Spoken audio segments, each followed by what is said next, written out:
వాళ్ళు ఇష్టరాజ్యంగా పనిచేసిన అధికారులపైన కూడా చర్యలు తీసుకోవాలని చెప్పి సవినీయం కోరుతున్నది. బోండా ఉమా గారు.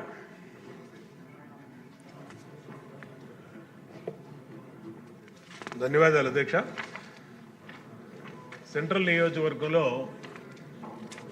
గవర్నమెంట్ జూనియర్ కాలేజ్ ఉంది అధ్యక్ష మా నియోజకవర్గంలో.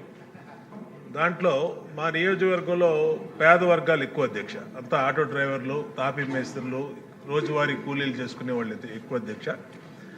ఆ గవర్నమెంట్ జూనియర్ కాలేజీకి గౌరవ మంత్రి నారా లోకేష్ గారు కూడా డొక్కా సీతమ్మ గారి పేరు మీద మధ్యాహ్న భోజన పథకం మా నియోజకవర్గంలోనే స్టార్ట్ చేశారు అధ్యక్ష.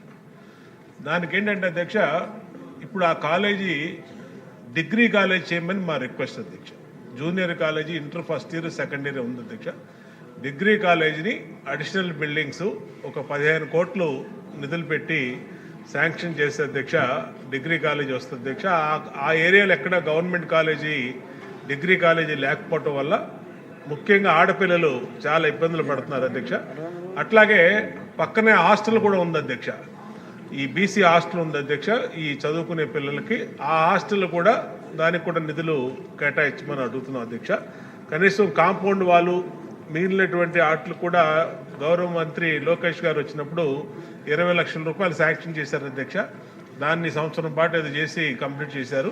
వెంటనే ఆ పనులు పూర్తి చేయమని, దాని తర్వాత అధ్యక్ష ఎస్ఆర్ఆర్ కాలేజీ గౌరవ మన పార్టీ అధినేత వ్యవస్థాపక అధ్యక్ష ఎన్టీ రామారావు చదువుకున్నటువంటి కాలేజీ అధ్యక్ష. అలాంటి మహామహులు ఎంతోమంది చదువుకున్న ఎస్ఆర్ఆర్ కాలేజీ కూడా మా నియోజకవర్గ అధ్యక్ష. దాంట్లో కూడా ఈ బాయ్స్ హాస్టల్, అలాగే అడిషనల్ బిల్డింగ్స్, స్టాఫ్ ఇవన్నీ కూడా పెండింగ్ ఉన్నాయి అధ్యక్ష. తమరి ద్వారా మంత్రి గారిని ప్రభుత్వాన్ని రిక్వెస్ట్ చేసేది ఏంటంటే ఎస్ఆర్ఆర్ కాలేజీకి, అలాగే ఈ రాజీవ్ నగర్లో ఉన్నటువంటి గవర్నమెంట్ జూనియర్ కాలేజీకి వెంటనే యుద్ధ ప్రాతిపదిక మీద నిధులు కేటాయించి, డిగ్రీ కాలేజీ ఏమో ఇది చేయమని, దానికి కూడా అడిషనల్ ఫండ్స్ కేటాయించమని మీ ద్వారా రిక్వెస్ట్ చేస్తాను. ధన్యవాదాలు. డాక్టర్ అరవింద్ బాబు గారు.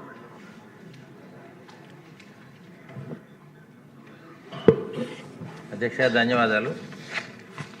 మరి ఏదైతే సభ్యులు వసంత కృష్ణమోహన్ గారు చెప్పారో కృష్ణప్రసాద్